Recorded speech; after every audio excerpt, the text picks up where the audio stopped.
Crazy, huh? Let's get started with the show, folks. The Breaux Show is filmed before absolutely no audience whatsoever.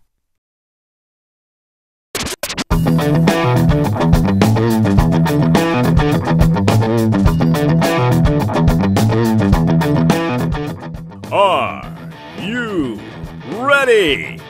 It's time for the hype of the night, the Breaux Show! And now, here's everybody's favorite two-stepping host, Michael Breaux!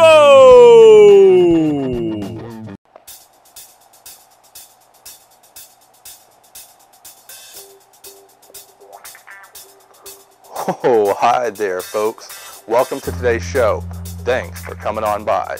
Now, why am I talking in my deep, low, monotone voice like this? Because I'm trying to be cool, like Sam Jackson. That's right, Mr. Samuel Jackson, a.k.a. Nick Fury, a.k.a. Jules from Pulp Fiction, a.k.a. Mace Windu, Jedi Knight. That man is cool. And this week's 2-minute toy review is going to be taking a look at that figure. We're going to take a look at that in just a sec. We're also going to be doing a little reminiscing about two of our favorite shows that shared their anniversaries this week.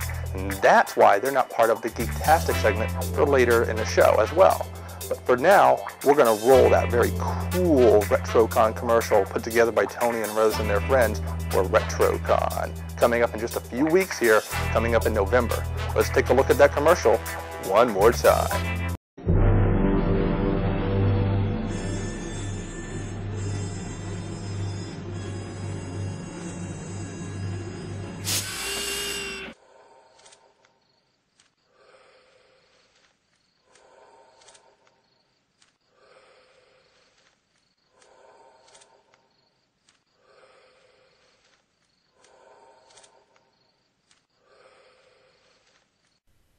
My name is Darth Vader. I am an extraterrestrial from the planet Vulcan. By order of the Vulcan High Council, I order you and all Earthlings to go to RetroCon. It is a celebration of all things pop culture. It is to be held on Sunday, November 11th, 2012, at the Greater Philadelphia Expo Center in Oaks, Pennsylvania. Planet Earth. Features include action figures, video games, memorabilia, replica props, door prizes, a costume contest, special guests, a live DJ, and much, much more. Even my very spaceship will be in attendance. So go, prepare now for RetroCon, or I will melt your brains.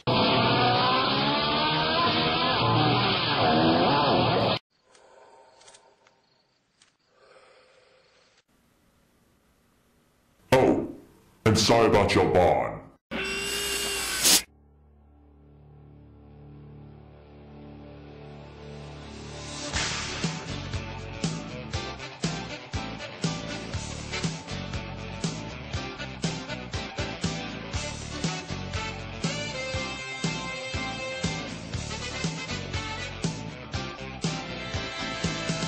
Alright folks, welcome back. Thanks for indulging me in running those RetroCon commercials again, because I really want all of the Breaux Patrol out there to go out there. I want all the fans of those great Saturday morning cartoons to go out there. Just fans of everything that is, quote, retro, to go out there and enjoy it. My friends Tony and Rose, they're putting together this awesome convention, and if you live in the Pennsylvania area, Philadelphia, Pennsylvania area, you need to go to it. And if you happen to be in this area come November 11th, definitely come on by. Now that being said, this past week there were two iconic shows that celebrated their anniversaries. September 5th, 1992, my junior year in high school, or beginning of my senior year in high school, this little cartoon premiered. It kind of featured some music from the Tim Burton Batman movies, Danny Elfman's theme, and it really kind of just set the tone for the series. That's right, Batman, the animated series, premiered September 5th, 1992, and it kind of reset the bar for what Saturday morning cartoons could be. It was a very fun, very flamboyant, very crazy show. Kids loved it, especially because it had Batman and Robin, a lot of silly villains, but adults, you know, or people who are my age, really enjoyed the stories. They were really adult stories wrapped up as Saturday morning kids fare. Not only that, each show was its own little mini movie, from the start with the actual painted title cards to just the way the stories unfolded. And you saw depths and and people dying, and it was just so good. You saw people who were completely nuts and crazy, including the murderous Joker, voiced by Luke Skywalker's Mark Hamill. It's crazy, but it worked, and the show carried on for years. Not only did we get Batman, we got Superman, the animated series out of it, Static Shock,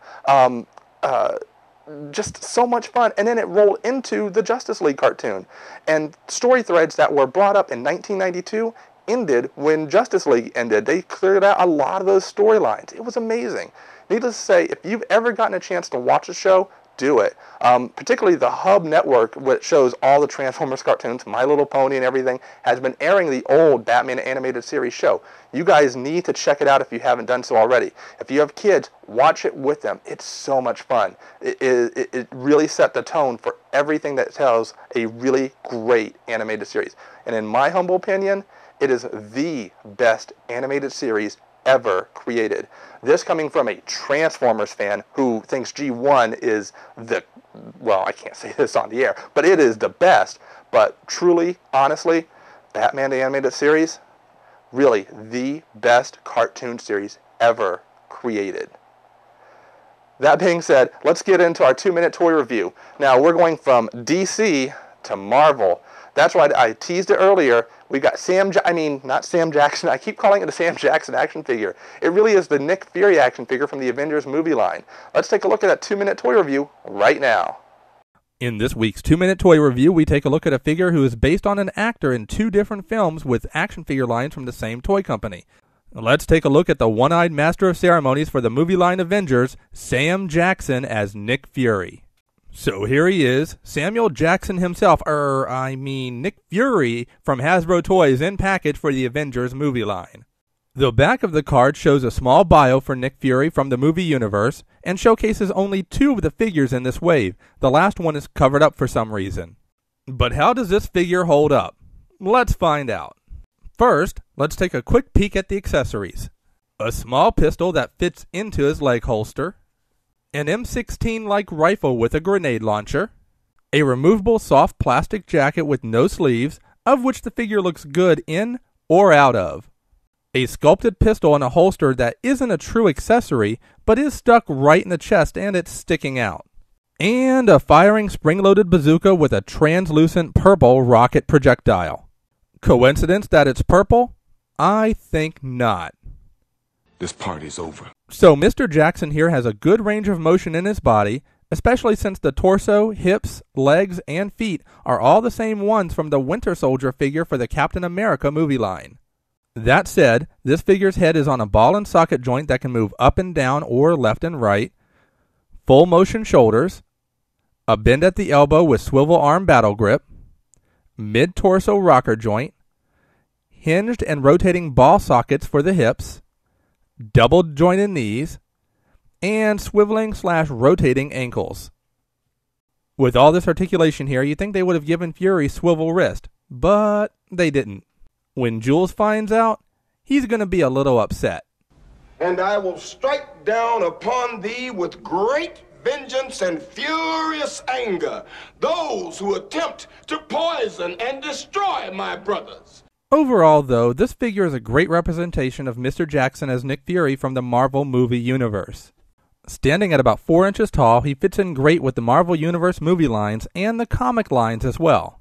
And since this is the second time this character has come out in this scale as a figure, the first being the Toys R Us 4-pack Fury Combat set, it is definitely worth picking up. From head to toe, this is one bad mother. I'm just talking about Nick Fury here. With details like the harness, the buttons here, the holster on his leg, and the jacket, Nick is one cool cat. So what's the bottom line?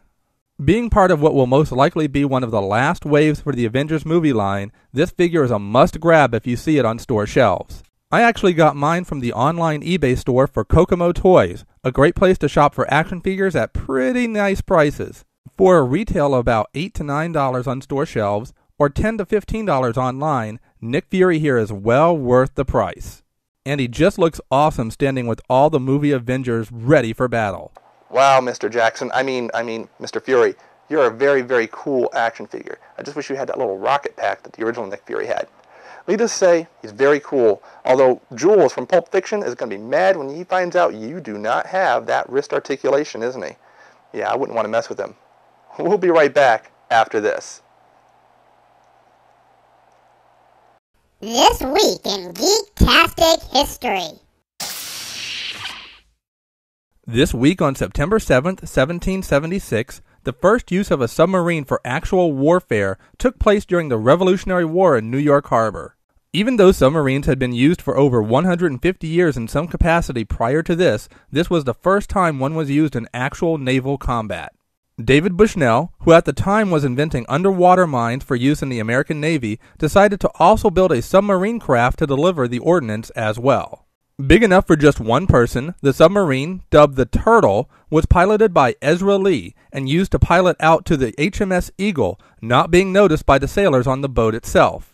Due to the thick iron hull of the Eagle, however, this attempt to plant the mine and future attempts failed, but this new use of submarines in combat would carry on for generations to come. This week in Geektastic History.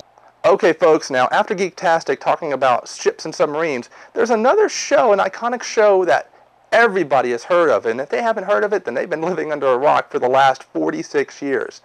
September 8th, 1968, a little show called, it was initially thought of as Wagon Train to the Stars premiered. That's right, Gene Roddenberry's original show, Star Trek, premiered. Now, I could go on and on about how it's been an iconic show, how much it's meant to everybody. I mean, for all the different things you've gotten, from starships to Captain Kirk to Captain Picard, the debate of which is better, Starship Enterprise, the Genesis Project, you name it, that show has created so many different spin-offs, movies, franchises, toys, I mean, even phasers. That's right, phasers. Sorry, I like shooting the phaser. Needless to say, I love the show for so many different reasons, but I really got introduced to the show through PBS, I was like, I don't know, 11, 12, 13 years old. I happened to catch it on PBS one time and thought, wow, this is really cheesy, even for the 60s. And it didn't really gel to me what it meant just yet. Then I saw Star Trek The Next Generation, the pilot episode, and everything, I don't know, clicked and made sense. And when I realized Next Generation was a continuation of the original series, I went, oh my God, I need to go back and watch the original series as well. So for the next 4 or 5 years, while watching the first 4 or 5 years of Next Generation, I'm catching up on the original Star Trek as well and saw how great a show it was. Then I watched the movies and it just grew from there. And yes, I am a Star Wars fan, but I am also a Trekker as well. And yes, the correct term is Trekker. My friends will know that I go crazy when people say we're Trekkies. No, I am a Trekker. That's just me. I can't help it.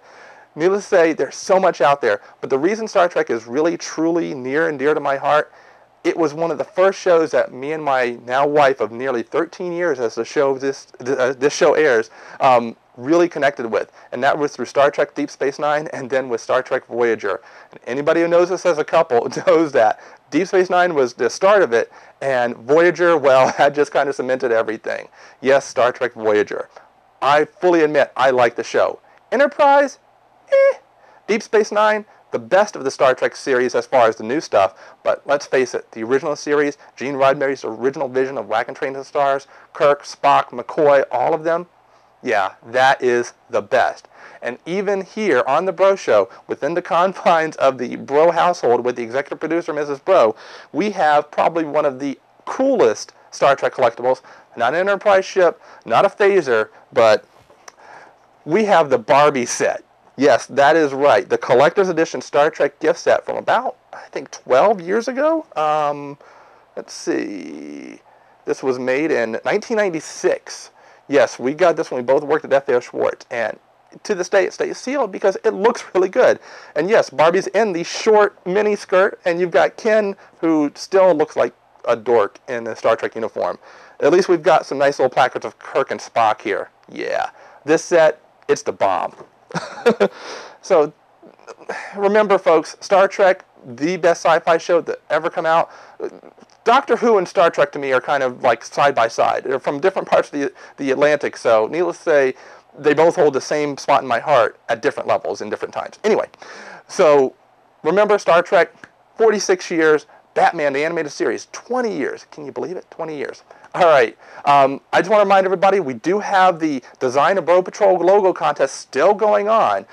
Check all the details at thebrosshow.com. There'll be a link at the bottom of the page on the YouTube page and also on the Breaux Show page itself and on the Facebook page. Make sure to like us on Facebook, follow us on Twitter, and have lots of fun. If you haven't subscribed to the YouTube channel, and I don't usually ask, but you know what? Let's get some YouTube subscribers out there too. So if you're watching the show, subscribe. Let's go for it. That being said, thanks for coming on by. I hope you enjoyed the show. It's been wild and wacky. We started off cool and we went wild and wacky again. What can I say? As cool as Sam Jackson is for the 2-minute toy review, I have to be myself. I can't shave my head and be as cool as Jules. What can I say? You guys have a great day. Come on back next week for more fun and wackiness. And remember, as always, rock on, everybody.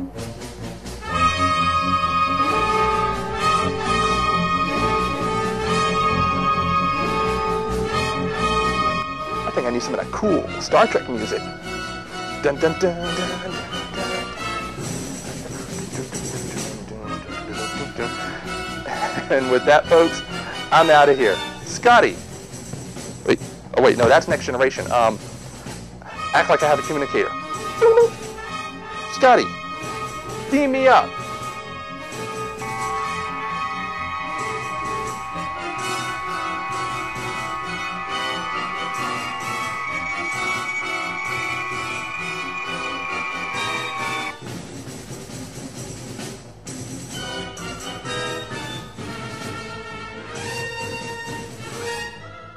And I'm really imploring all the Breaux Patrol fans out there, if you haven't bought your tickets yet,